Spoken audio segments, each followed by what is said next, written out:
Baik, terima kasih Bu.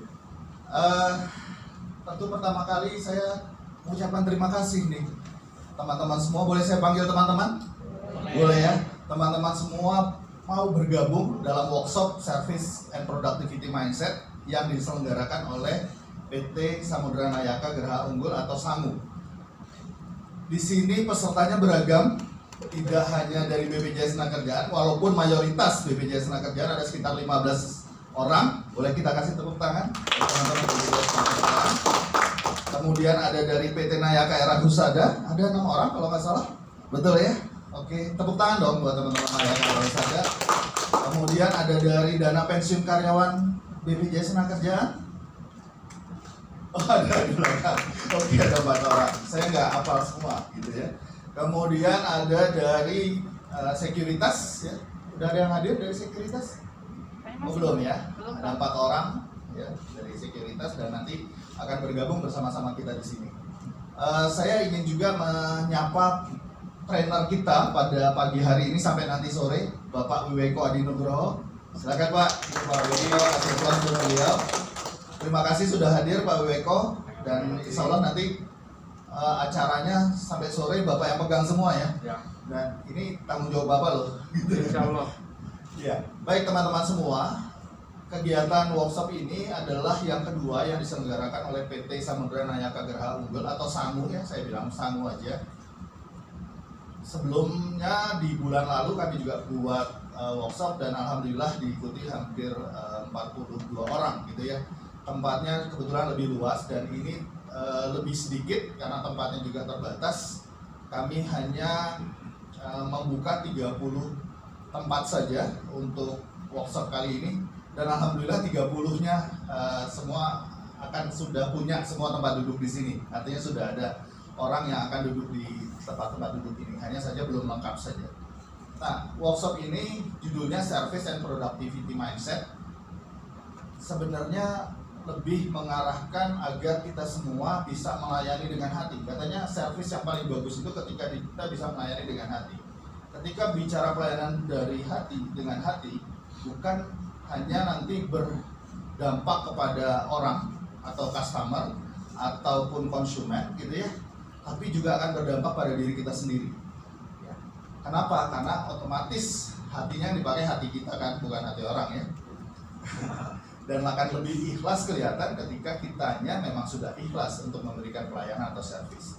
Oleh karena itu sengaja di workshop 2 hari ini kami mengajak ahli-ahlinya, pakar-pakarnya untuk bicara tentang service and productivity mindset ya, artinya nanti bagaimana cara berpikir kita akhirnya mampu mengencourage kita sendiri untuk bisa memberikan pelayanan dengan hati gitu ya.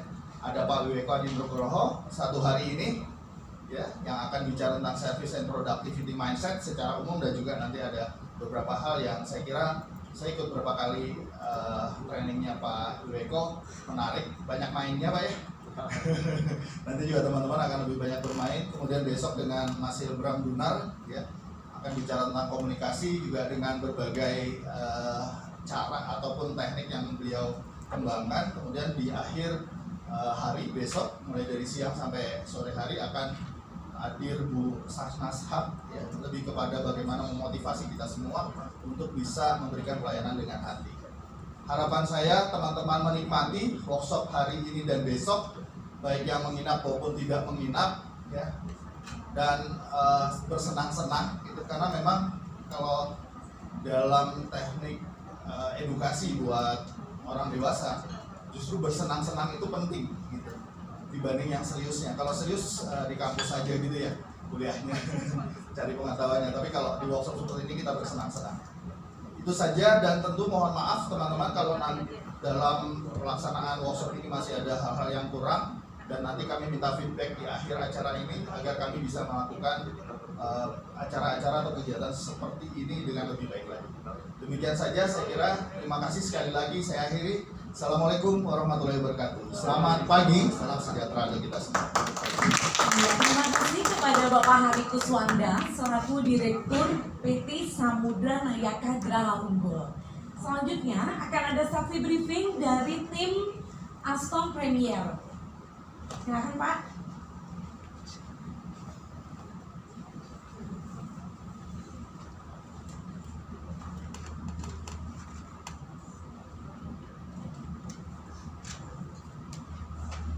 Mungkin bisa dibantu mic-nya. Ada 2 mic lagi Pak. Pakai yang ini dulu Pak. Oh itu aja udah.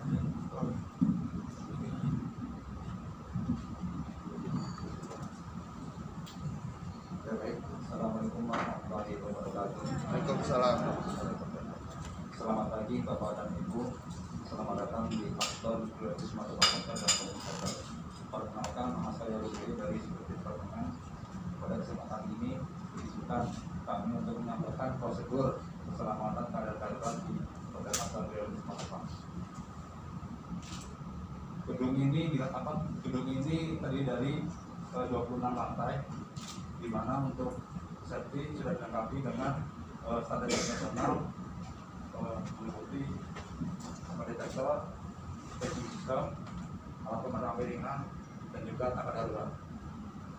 Di lantai ini memiliki 2 pintu emergensi, yaitu pintu emergensi sisi utara dan pintu emergensi sisi selatan.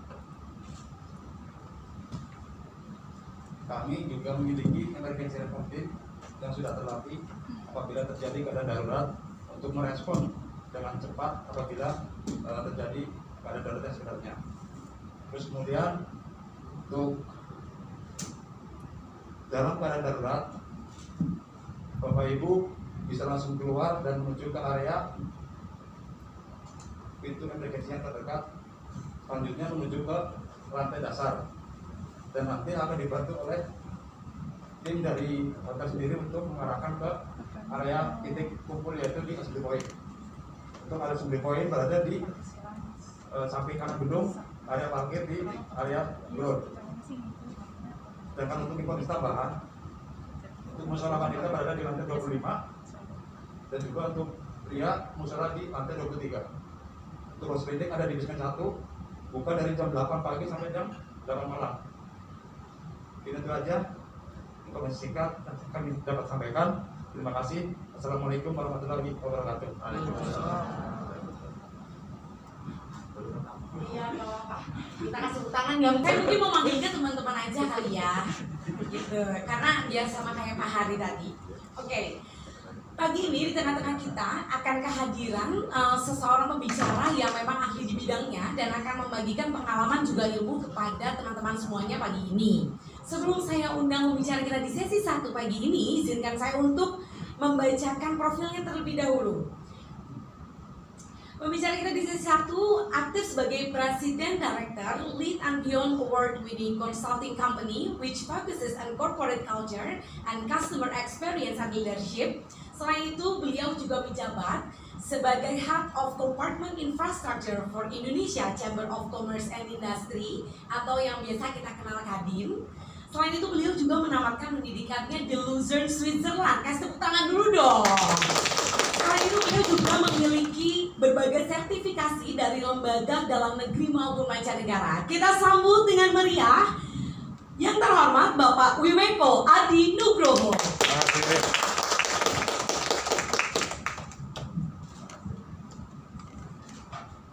kasih. Selamat pagi Bapak Ibu. Pagi. Assalamualaikum warahmatullahi wabarakatuh. Salam sejahtera buat kita semua. Terima kasih banyak Pak Hari untuk invitation-nya. Pak Hari adalah sahabat saya lama, ya. Jadi kita pertama kali kenal mungkin hampir 10 tahun yang lalu ya Pak ya. Betul, Pak. Di Jam Sostek, dan banyak kerjasama yang kita lakukan. Makanya begitu Pak Hari mengundang saya nggak mikir 2 kali, saya langsung ayo ya, pokoknya harus dijadiin ya kerjasama kita berikutnya dengan Sango. Nama lengkap saya Wiweko Adi Nugroho, tadi sudah dijelaskan. Orang mana kira-kira ya? Orang Jawa, oke ya. Bapak saya dari Pacitan, Jawa Timur. Ada yang dari Jawa Timur di sini? Oke, 1, 2. Ibu saya dari Jogja. Daerah istimewa, ada kontingen Jogja. Oke, saya lahir di Bogor, Jawa Barat. Ada kontingen Jabar.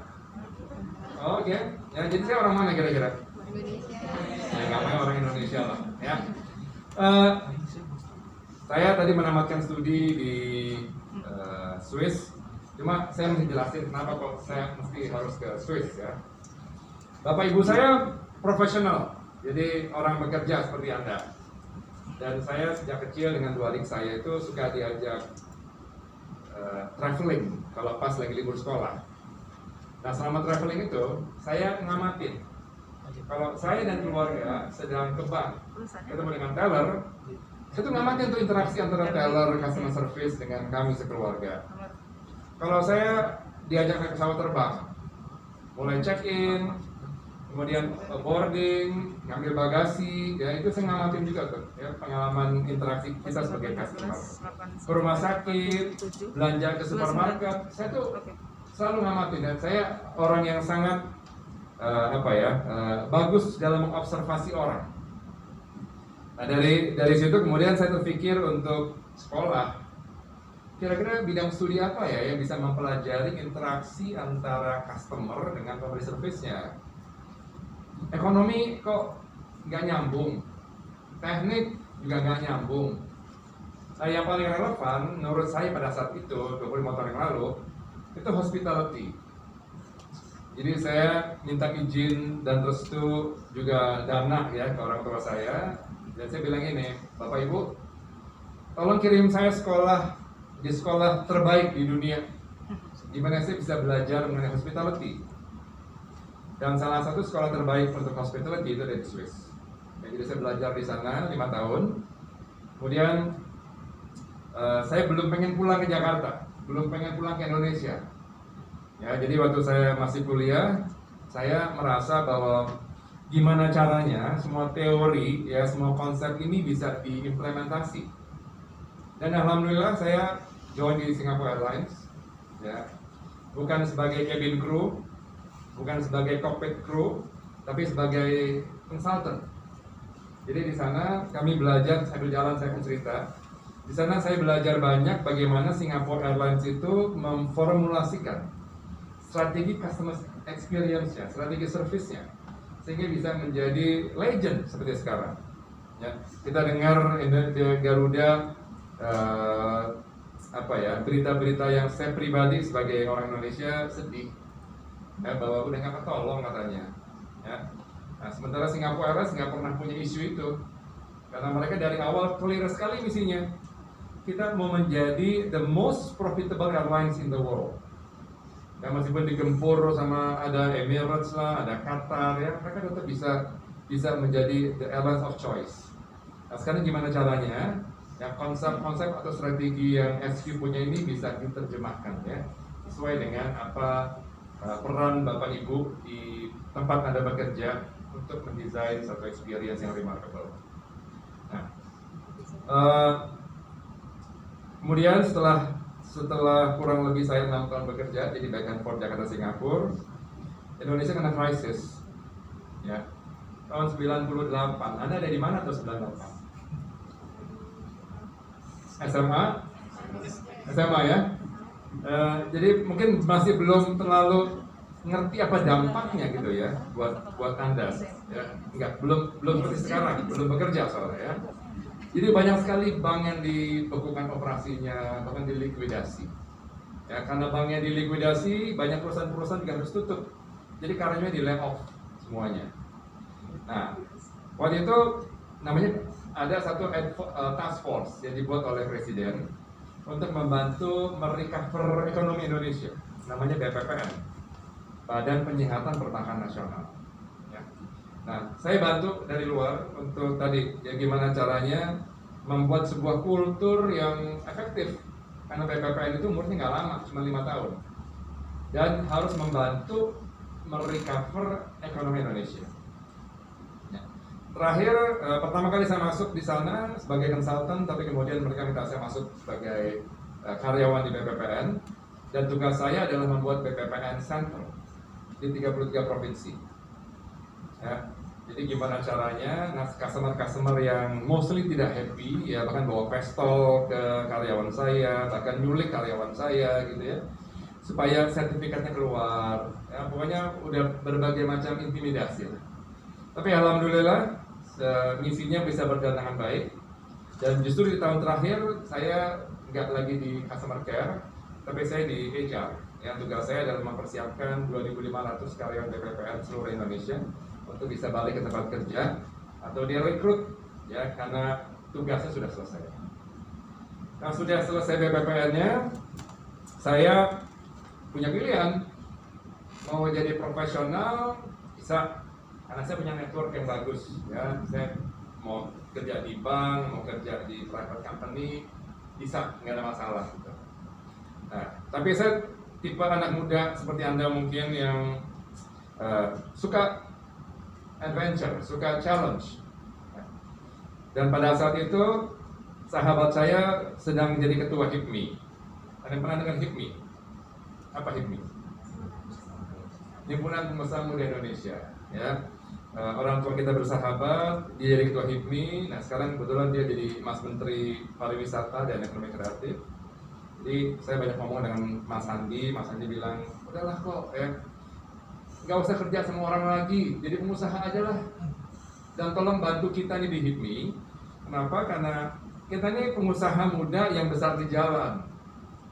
Kita nggak pernah punya kesempatan kerja dulu di perusahaan besar, jadi kita nggak ngerti apa itu profesional, apa itu business etiquette, ya. Jadi tolong, ya, pelan-pelan kamu menggrooming kita di pengusaha-pengusaha muda, ya. Dan alhamdulillah, bahkan yang ngasih namanya juga dia, gitu ya, Lead and Beyond. Kita diskusi, San apa ya nama yang cocok ini buat perusahaan kita, ya. You have to lead kok, katanya. Oke, jadi lead satu kata, dan kita brainstorm lagi apa pakai keluar Beyond, ya. Buat kita nggak mau cuma sekedar di Indonesia, kita bicara di regional ekonomi, ya. Kita nggak mau cuma sekedar bicara mengenai customer experience, tapi kita juga sentuh leadership-nya. Kita sekarang sedang preparation untuk G20. Ya, kemarin saya baru ngajar hampir 120 LO, liaison officer buat G20 dari Kementerian Keuangan, dari Bank Indonesia, ya. Jadi satu hal yang menurut saya harus saya syukuri, ya, punya kesempatan, diberi kesempatan dan amanah, ya, untuk berbagi ilmu. Kita juga sekarang sedang engage dengan Pak Nasaruddin Umar, Imam Besar Masjid Istiqlal. Ya, kalau Anda lihat dan pernah ke Istiqlal, ada yang pernah ke Istiqlal setelah renovasi? Silahkan main ke sana, teman-teman, ya. Sudah bagus sekali secara fisik. Yang kita bantu sekarang, yang Pak Nasaruddin ingin saya bantu beliau adalah untuk menyeimbangkan, ya, antara hardware itu adalah tadi fisik Istiqlal yang udah gede, udah bersih, tamannya nanti akan terus sampai ke Monas, ya. Nah, gimana human capitalnya, ya, gimana sumber daya manusianya itu bisa kompatibel dengan fisik yang bagus. Yang itu yang mungkin insya Allah saya akan share ke Anda juga selama satu hari ini. Udah saling kenal satu sama lainnya? Ada yang kenal, ya, yang duduk semeja, saya yakin pasti udah ini pilihan-pilihan Anda, duduk dengan teman-teman yang sudah Anda kenal dengan baik. Kita nanti akan, tadi Pak Hari bilang, akan ada games, ya, akan ada fun activity. Kalau saya bilang ini challenge, ya, experiential learning. Jadi nggak hanya teori yang saya akan share. Saya percaya Anda adalah orang-orang dewasa yang udah punya banyak pengalaman. Tugas saya adalah memfasilitasi diskusi, ya. Nah, challenge pertama yang saya mau kasih buat Anda, masih ada 4 orang yang belum hadir. Saya mau Anda membuat sebuah barisan. Saya bilang barisan ulang tahun. Orang yang dari paling depan menghadap screen itu yang lahirnya 1 Januari.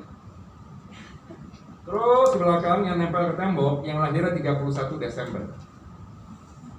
Jadi hanya tanggal dan bulannya, tahunnya walau-walam lah. Ada semua milenial di sini. Ya. Nah, di mana tantangannya? Tantangannya adalah selama bikin barisan dalam waktu 2 menit itu tidak boleh ada komunikasi verbal. Jadi nggak boleh ngomong, ya. Kita pakai masker semua, jadi nggak kedengeran suaranya pasti, ya. Yang kedua, nggak boleh tertulis. Jadi nggak boleh tulisan, ya. 2 April nggak boleh juga. Yang ketiga, nggak boleh pakai gadget. Ya pakai HP gitu, nggak boleh. Yang lainnya nggak usah ditanya. Semakin nanya, semakin banyak larangannya nanti. Ya. Nah, kalau ada yang lahirnya sama, ya, tanggal dan bulannya, Bu silakan Bu. tanggal dan bulannya, Anda boleh bersisian tuh. Jadi kita tahu ada beberapa orang yang kembar, ya, ada beberapa orang yang triplet mungkin, ya. Nah, konsekuensinya, kalau ada di antara Anda yang salah posisi, kelewat gitu, ya, maka berapapun jumlahnya, mereka akan dapat kehormatan. Siapa nggak suka ngomong hukuman? Yang akan dapat kehormatan. Habis makan siang itu adalah sesi yang paling berat, ya. Kenyang, ngantuk, ya, adem begini. Nah, sementara masih ada materi-materi yang harus saya share. Nah, akan ngasih kehormatan, akan ngasih hiburan kelas dunia yang supaya teman-teman energize, ya. Sampai semua peserta energize lagi. Kalau masih ngantuk-ngantuk, berarti masih akan ada di depan. Ya, jadi nanti yang lainnya bisa enjoy makan siang, yang dapat kehormatan akan mikir ini saya mesti ngapain, ya. Memastikan bahwa sesi habis makan siangnya energize dan menarik. Jadi satu, aturan pertama apa? Nggak boleh ngomong. Dua, nggak boleh nulis. Yang ketiga, nggak boleh pakai gadget. Mulai dari sekarang 2 menit. 1 Januari, 31 Desember. Ada ke saya, ya.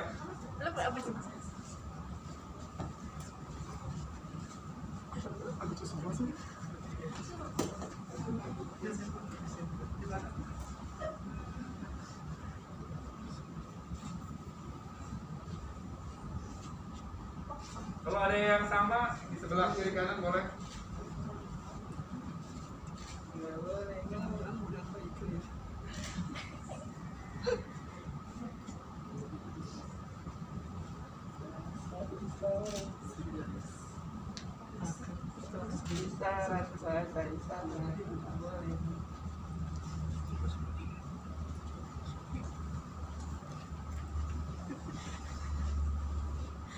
Satu menit lagi.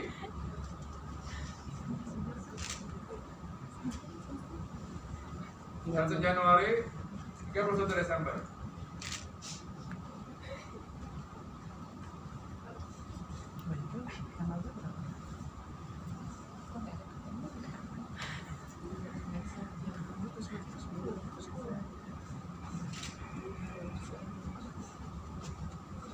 Masih 30 detik, paling nggak dengan teman depan belakang bisa memastikan supaya nggak salah posisi.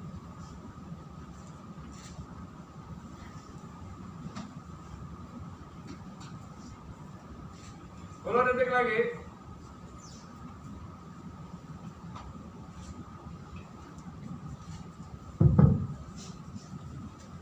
Oke, waktunya habis. Nggak ada lagi yang ngecek kanan depan belakang. Oke, sekarang saya minta tolong diteriakin aja ya tanggal lahirnya. 1 Jan, 6 Jan, 2 Maret, 4 Maret, 20 Maret, 2 April, 10 April, 15 April, 25 April, 11 Mei, 10 Jun, 8 Juli, 20 Juli, 3 Agustus, 10 Agustus, 28 Agustus, 25 Sep, 26 Ok, 11 November, 15 Nov, 8 Desember, 7 Desember. Oke, berarti sempurna. Oke, tepuk tangan buat kita semua. Oke, ya. Jadi challenge saya gagal untuk cari yang akan menghibur. Cuma saya orang yang tetap persisten. Harus ada yang menghibur nanti siang.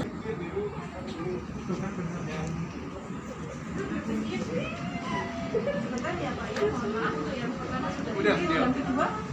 Ada revisi, Bapak? Terima kasih.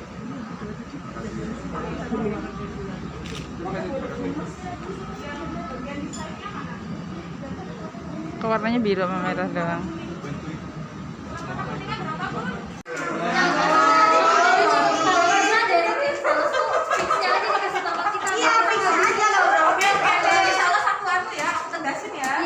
CEO-nya kayaknya di demo ini.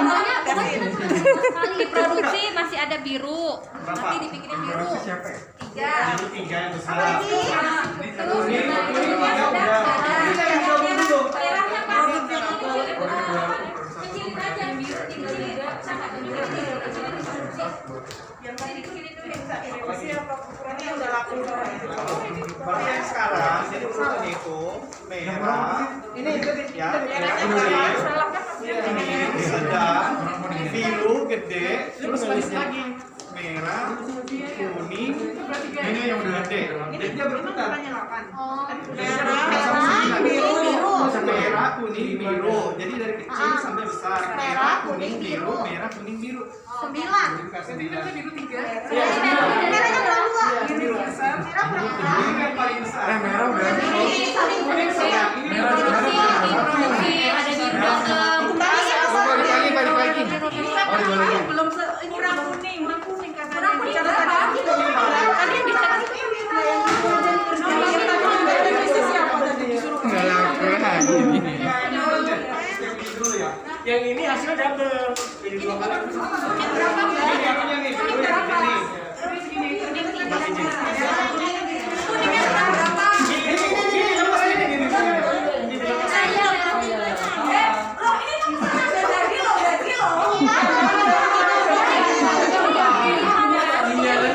CEO-nya puyeng ya. Ini CEO-nya guys lagi pusing karena produksinya nggak, karena pesanannya nggak tepat. Banyak komplain dia jualannya nggak laku. CEO-nya pusing. Udah mau kasih tahu urutannya ya.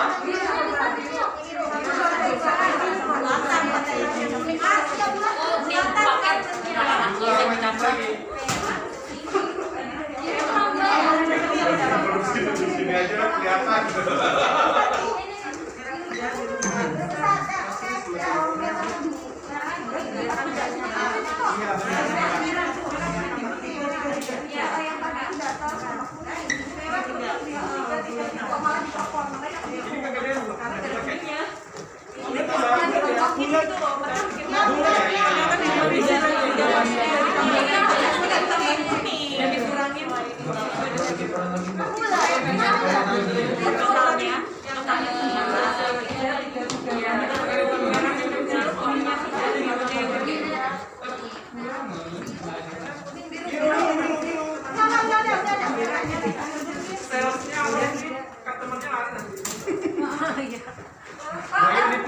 Aku deal supaya nggak ada kecil gede ya. Aku deal supaya nggak ada gede kecil ya. Ukurannya sama semua ya. Udah ada. Kalau ada yang keberatan mau ke rumahku ya. Ntar customernya biar aku labrak.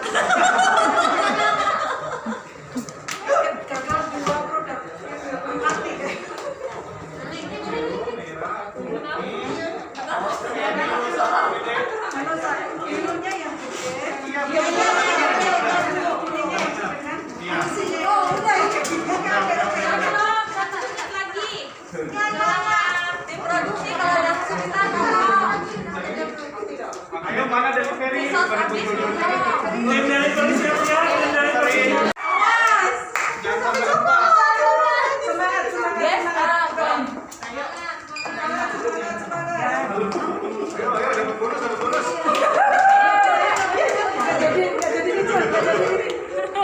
Banyak yang nganter ya. Pesanannya dikit, pekerjanya banyak banget nih kayaknya. Untung kan nih Bu CEO. sementara gajinya nggak sesuai. Oh nggak sesuai ya, iya. Yang penting cari customer dulu ya, untuk kedepannya nanti biar layanannya banyak ya. Ya udah, tinggal nanti bilnya dikasih ke saya tinggal bayar ya. Oh ini ternyata sudah disetujui guys. Pak sudah. Jadi penjualannya laku. Gajiannya Oke, silakan masuk semua. Kita bahas.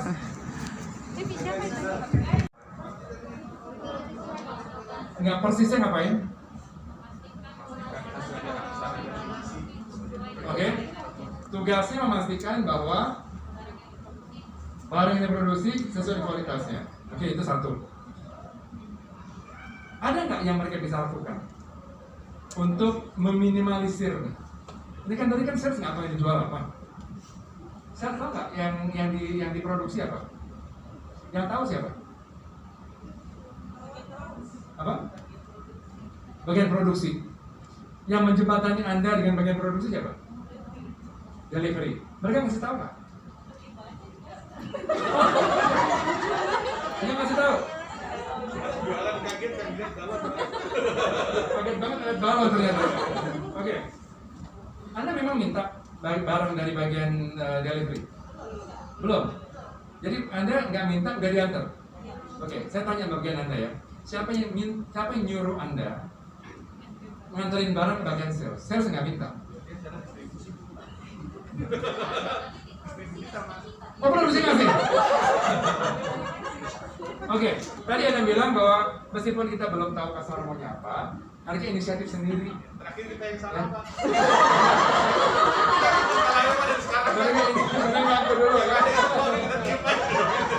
Ya udah. Oke, betul. Berapa balon yang ketiup? Berapa balon negatif? Banyak. Berapa persisnya? Tadi Panggil catatannya saya tadi niup 5, meledak 2. Yang lain? Langsung 7 kali meledak 2. Oke, yang lain? Mungkin ada Jangan kira-kira ya, ini kan ada cost-nya. Yang ini kan bukan balon murah. Saya mau catatannya. Tadi Anda niup balon itu berapa yang ketiup, warna apa aja, yang pecah berapa, dan sebelum itu siapa yang nyuruh niup balon? kita kesadaran, Pak. Yang nyuruh udah niup balon siapa? Saya. Yang nyuruh. Saya bilang waktunya mulai dari sekarang. Pas kita lihat ini diapain? Ada yang dibilang ditiup. Kalau kita lihat ini kan nggak mungkin. Ya. Tapi mana catatannya? Catatannya nggak ada, Pak. Sorry? Semua punya perasaan yang sama. Jadi Anda new balon nggak tercatat tuh. Tidak. Warna berat kenapa nggak? Kenapa nggak sempat? Ini baru ditulis apa dari tadi nih? Oke, ya. Saya nggak tahu mulai dari mana ya. Tapi ini 15 menit yang kontraproduktif, berbiaya besar. Siapa yang paling tanggung jawab nih? Kalau pemotongan gaji nggak ada bonus, bagian mana? Bagian sales, menurut Anda siapa yang paling tanggung jawab? Anda kan cuma frontline aja. Oh, QC, kenapa QC? Oke, QC cuma memastikan balon segede kepala nggak ada yang jatuh. Tapi QC tidak menginformasikan gudang punya apa, produksi bikin apa. Sehingga begitu si bagian sales ketemu customer yang saya mau interview sebentar lagi, ya, mereka menjanjikan sesuatu yang mereka sebetulnya nggak bisa janjikan. Pak customer, kalau boleh saya tahu, ya, tadi pertama kali Anda datang ke toko Surabaya ini, itu gimana pengalamannya, Pak? Saya ada rencana mau ke Cirebon, Pak. Oke. Saya lihat sambil menunggu kereta datang, saya lihat ada toko yang dengan displaynya cukup menarik buat saya. Oke. Setelah saya datang, saya bilang assalamualaikum, waalaikumsalam. Tapi nggak disapa, kurang disapa, jadi pada kaget semua, Pak. Kalau saya gitu. Oh, mereka kaget karena ada customer datang gitu? Iya, ya saya minta minum, Pak. Minta minum boleh, Bu? Oh, mesti minta minum, bukan disuguhin minum? Nah, Oke. saya bilang, Bapak ini toko apa ya? Toko apa ya? Saya bilang, oh, toko penjaga sendiri bingung gitu, mau sama nama tokonya. Ya, maksud tujuan saya ini, saya mau membeli, bikin miniatur sepak bola, lapangan sepak bola, dengan dasar warnanya itu, rumputnya itu warna hitam, dan garis lainnya itu warna putih. Itu. Ya, apakah pihak toko ini bersedia sanggup dalam waktu 30 menit? Bilang mereka sanggup, sanggup. Oh, disanggupin? Sanggup. Terus Oke, jadi boleh tahu ya bahwa siapa yang promise under deliver nih? ya. Terus kalau masalah biaya, saya bilang aja masalah berapapun saya bayar, mungkin waktunya 25 menitan kan selesai. Saya bilang oke aja. Oke, jadi mereka menjanjikan sesuatu yang customer minta. Kemudian selama 15 menit Bapak nunggu, Bapak ada lihat keanehan-keanehan atau keajaiban-keajaiban itu? Iya benar, Pak. Ada bagian, Apa yang terjadi? Ada bagian delivery, saya tanya barang ini barang apa Mbak sih? Kurang tahu. Nah, Bagian yang Bapak lihat apa itu? Kiriman apa? Saya juga bingung barangnya apa, bentuknya saya juga bingung gitu. Balon-balon gitu, Pak? Iya. Tapi bentuknya nggak jelas, biasa aja lah gitu. Orang kaya pun nggak spesial ya? Nggak spesial. Yang tadi yang mungkin Bapak mau beli untuk dekorasi gitu, menurut Bapak nggak cukup indah? Ya tapi saya ditawarin dengan bahwa bilang, jadi saya disuguhi sama balon mulu. Saya bilang saya nggak butuh ini, warnanya pun nggak ada yang sama dengan request saya gitu. Oke, jadi Bapak kecewa dan menurut Bapak akan balik lagi nggak Pak? Saya mungkin pikir 1000 kali lagi dan datang saya lagi. Oke, mohon maaf customer, ya itu voice customer yang nggak direkayasa, ya. Jadi the bad news adalah perusahaan ini nggak cuma nggak bisa jualan, tapi juga berbiaya besar. Ya, kos ini siapa harus nanggung? Gudang, saya tanya mana rekornya, pakai feeling katanya. Ya, nggak ada rekornya. Ya. Sekali lagi, produk pertama screw up gagal. Masih pengen tahu, ya, QC. Menurut QC, kenapa ini bisa terjadi? Siapa jubirnya? Jadi dia semua. Kalau dari tim kami masalahnya di komunikasi ya. Komunikasi siapa? Komunikasi dari pimpin. Bukan. Awalnya dari pimpinan produksi. Pimpinan dulu tuh nggak ngejelasin apa namanya. Dari hulu ke hilirnya itu tujuan yang mau didapat tuh apa, tujuan yang mau dijual tuh apa gitu. Oke, tadi kan saya bilang ini. Lupakan sejenak Anda adalah lupakan sejenak pekerjaan Anda saat ini, tapi Anda adalah sekelompok orang yang masih baru kenal, sepakat untuk membuat sebuah perusahaan bersama. Toko serba ada yang tujuannya profit. Jelas kan? Terus? Ini deh, menurut Anda yang paling salah siapa yang paling tanggung jawab? Sampai ini siapa yang menanggung? Ini cuma ada kelihatan 4 biji. Ini di sini ada lagi mungkin ada sekitar 10 di luar udah banyak lagi tuh bawah. Yang harus nanggung siapa? Nanggung biaya. Saya harus nggak bisa jual udah lah, ya emang nggak bisa jualan gitu. Cuman yang bikin biaya jadi tinggi banget siapa? Oke, saya tanya sama QC kalau gitu ya. QC tahu ada customer datang? Tahu nggak ada customer datang?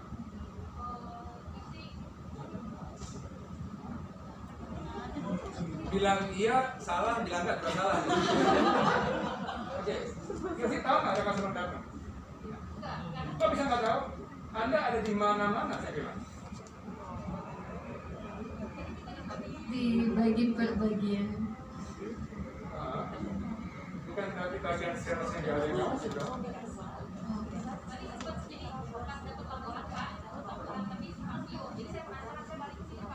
Oh, kesini juga?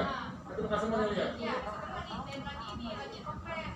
Sudah dibujuk apa diskon terus ini aja Pak gitu ya. Balon Louis Vuitton segala macam gitu kan? Iya, saya kan sudah ada upaya sebenarnya dari pihak sales ya. Kan dengar masalah yang lapangan itu saya nggak dengar bagian itunya. Baru dengar di sini. Jadi saya pikir kenapa nggak nyambung ya? Jangan pas bawa golok mau. Kitanya ini apa kan nggak nyambung. Cuman memang karena tadi dengar di lapangan oh ini mas ya. Dan bilang kita aja golok warna hitam. Kita mau beli warna hitam saya bilang karena saya merasa QC di dalam. Karena kan saya lari dong ke sini kan. Maksud saya mau nanya, emang maunya warna hitam ya? Ya mau jelaskan bahwa kami perusahaan ini hanya tersedia 4 warna gitu. Yang menurut Anda harusnya menjelaskan ke sales bahwa kita bikin apa, punya balon warna apa itu siapa menurut Anda? Ya harusnya sih Yang harusnya ngasih tahu produksi. supaya mereka bikin produksi. Iya. Produksi punya akses langsung nggak ke bagian sales? Lewat siapa? Lewat mereka. Mereka lakukan nggak? Hai sales, jangan dulu jualan sales. Ya, produksi belum beres kerjaannya nih. Bikin balon by the way. Dikasih tahu nggak mereka? Kenapa? Kenapa bagian distribusi tidak ngasih tahu ke bagian sales bahwa produk yang diproduksi dari bagian balon, bukan bikin lapangan bola apapun itu. Kenapa Anda nggak ngasih tahu? Anda menghubungkan bagian produksi dan bagian sales dan nggak tahu ketemu customer. Kenapa Anda diam aja?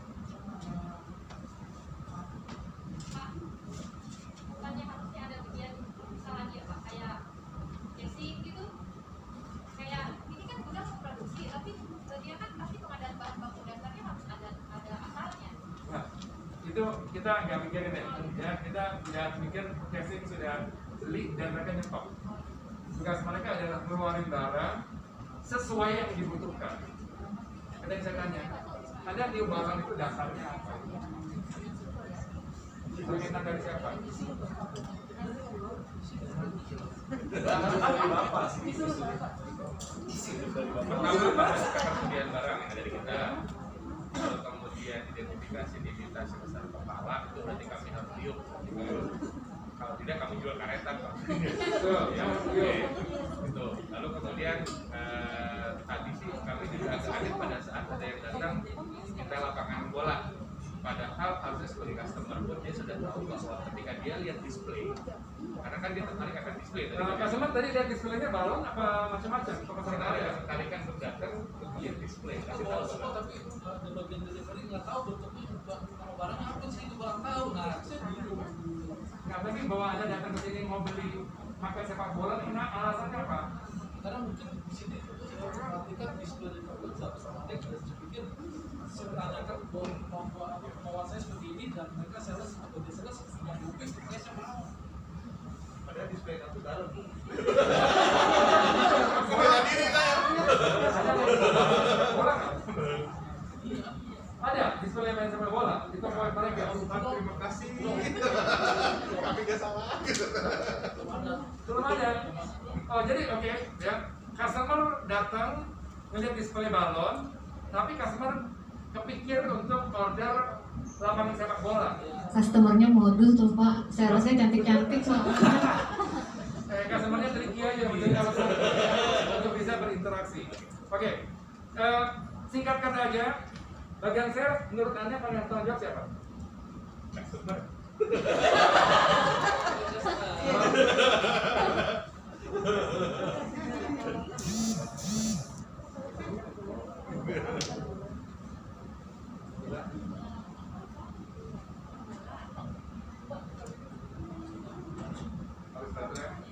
Baterai habis. Oke, Leader dong Pak. leadernya siapa? Nah, leadernya itu di sini posisinya nggak jelas Pak, unknown gitu kan Pak. Jadi ini kan istilahnya kan ada perusahaan, tapi kan perusahaan kan harusnya punya tahu tuh yang mau dijual tuh apa, profilnya apa. Kita di sini dibentuk tim-tim, entah itu tim produksi, tim delivery dan lain sebagainya. Mereka hanya menjalankan tugasnya mereka masing-masing, tapi mereka juga butuh arahan dari seorang leader. Kenapa nggak dibentuk oleh Anda sebagai pemilik? Anda kan 30 orang pemilik pemegang saham.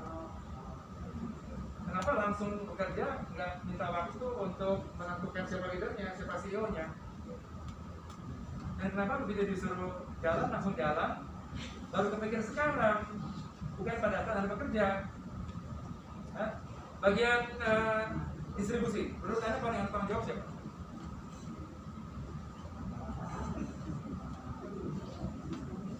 Ini yang bisa dipotong gajinya nih, gara-gara bosnya luar biasa melonjak. Potong gaji dong. Bisa nyicil kok. Siapa? Apa? Siapa? QC. Bagian produksi harus ngamati bikin, ditolak pula, nggak ada apresiasi pulang. Yang paling salah. Semuanya salah, oke. Yang paling tanggung jawab. Oke, semuanya 30-30-nya salah.